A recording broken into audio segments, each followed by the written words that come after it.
All right, Sean Chandler here. The penultimate episode of Season 5 of Arrow just dropped. We just watched it, and boy, was it a doozy. So if you've been watching any of my reviews, reactions, my rants, all kinds of stuff I've been having about this season of Arrow as well as the last few seasons, you know I have not been happy with Arrow for a while now.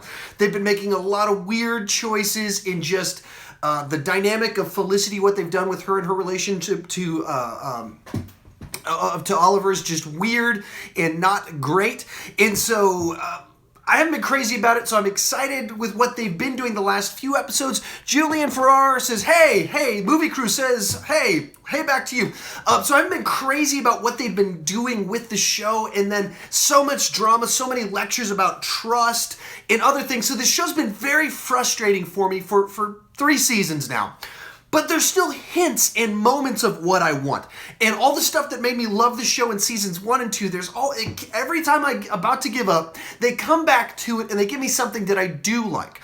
This season is maybe even the worst of kind of these ups and downs and stuff. I'm like, yes, this is what I want. This is what I love about this show. And then, ooh, why is Felicity lecturing again? Why is Oliver lecturing? He's the one that needs to hear this. So, going into that's kind of where I'm coming into this episode. And they've been on kind of a good streak. For the most part, the latter half of this season, I've kind of been liking it.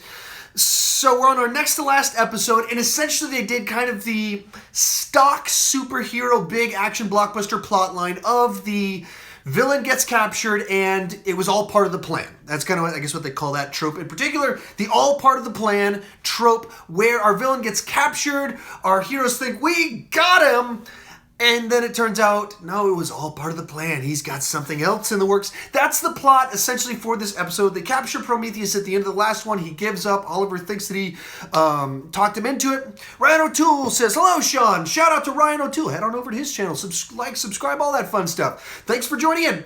But so they do kind of this familiar trope. Prometheus surrenders at the end of this one. This one gets going. Things are happy at the beginning, which I really liked. What they did with kind of happiness from the characters at the beginning, seeing them in normal life. Every time they do that, it makes me go, yeah, spend more time in normal next season. Find a way to let us see them just being them, not in this tense, brooding mode. So we got a couple scenes of that right at the beginning, which I very much enjoyed. And then it hits his plan, or Prometheus's plan. He partnered up with Talia al Ghul to kidnap all of Oliver's friends. And so the next half of the episode is just everyone getting captured and kidnapped, taken away from him. So he's all by himself, and he doesn't have anywhere to turn. Who shows up?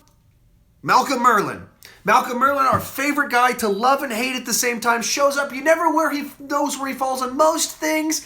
On today's occasion, he is on team Let's Save His Daughter. So he shows up, and we get great interactions. Now, if you've seen any of my videos, I constantly go off and chew this show out for all the rants, lectures, all that stuff, because most of the time they do it bad. This episode only had one of these kind of lecture-y, sermonizing moments, and it's from Malcolm Merlyn to Oliver about friendships, relationships, and it makes sense. It actually fits. As it's happening, I went, yeah, this makes sense that Malcolm Merlyn would condescendingly give this to him, because that's the way Malcolm Merlyn actually is. When everyone else gives these sermons and lectures, suddenly they get condescending and they're on a high horse. Malcolm Merlyn is condescending, thinks he knows better than everyone else, and likes to tell them off, likes to put them in their place, and likes to think he's better than everyone else. So the idea that he would give this sort of like backhanded compliment, talk down, that's exactly what Malcolm Merlyn does, and why he's so good at it, and why he was such a great villain, and now anti-hero with villainish kind of character on the show. That's why we love it when he shows up almost every time. And once again, right here, it was a great little moment for him. I thoroughly enjoyed his presence on the show. So, all this starts to go down. What ends up happening? Prometheus goes all in, kidnaps William, Oliver's son. Oliver goes, I have to let this guy go. I got to barter with him. We got to stop him. So then Malcolm and man work everything out to try and free Chase. He gets freed. And the big reveal twists of the end of the episode is that Chase takes the plane, flies it off to the island, and then Malcolm Merlyn and Oliver, like, trying to decide what they're going to do.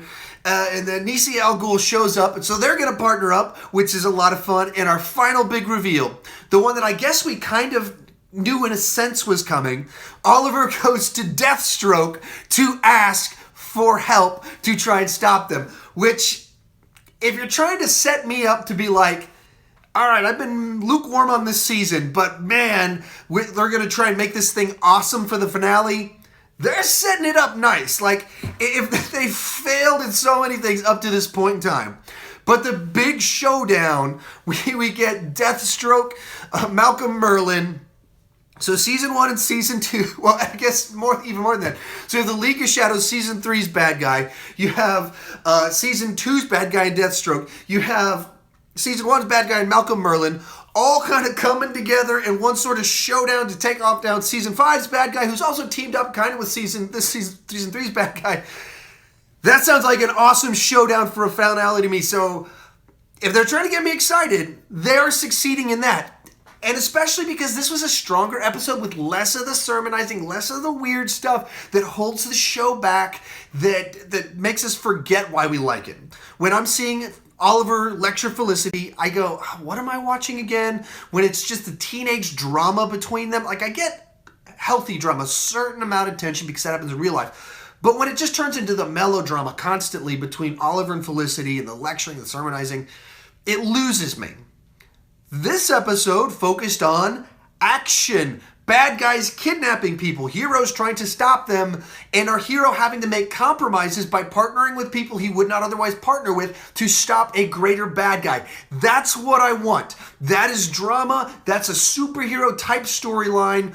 And we're going to the island, so I'm very excited about where this is headed. All that to say, I mean, of this season, this might be my favorite episode. I don't know. I mean, I'd have to sit down and watch them. This is the one that I was watching it like, you're getting me excited as I'm watching this. I like where you're going. You're not doing things that piss me off. So I'm on board with what's going on here.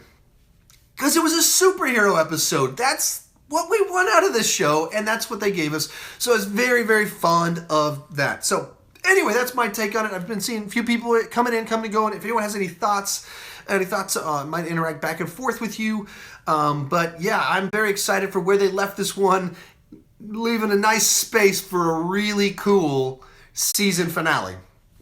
Now, of course, the problem you run into with building the stakes the way they have in this episode is that you, of course, run into the thought of all the other shows in this universe are going on. All of his hero buddies from the other shows are out there. Why hasn't he reached out to them a little bit more? Now, I understand they have their own things going on, but I'm pretty sure that Savitar Flash thing is not happening at the exact same moment as all this stuff with Arrow. So one of these two people could have showed up on each other's shows to help them. But that's the classic superhero conundrum. As soon as you have a shared universe, you start going, why did the Flash run over to, stop this guy? Couldn't have he done something? There's a little bit of that, but anyway, it's a small minor it's just something worth mentioning. But overall, really enjoyed the episode. I like where they're going, and this is what I want the show to be like. This is the thing where I watched this and I went, yeah, that's what I like.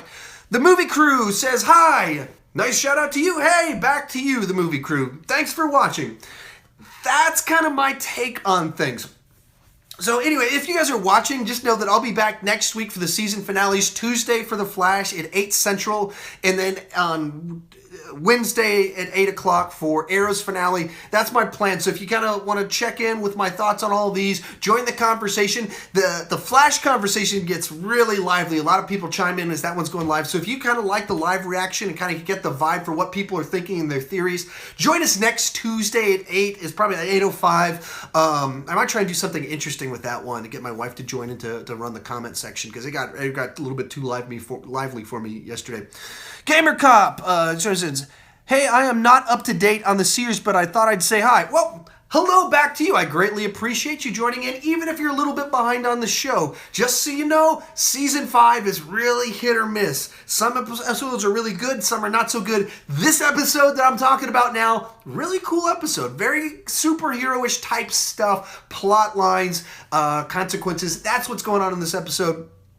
Just so you know, if you decided to just join in and watch that episode, it would be a little bit weird because it's very much tying up loose ends and setting up the end of the season. So anyway, those are kind of my thoughts on it. We're at 10 minutes. I guess I'll let you guys go unless you have any final thoughts for me. Anything?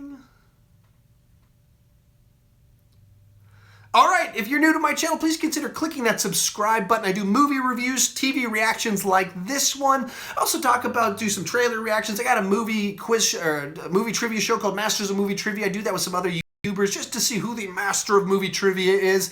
But really, I don't want to just talk about movies and TV shows. I want to talk about movies and TV shows with you. So join me in the comment section. Go ahead and message me, like, subscribe, all that fun stuff. And I really do appreciate it. And I'll see you next time, specifically next Tuesday at 8:05 and next Wednesday at 8:05. Please join me there. And thank you for the 1000th time for watching.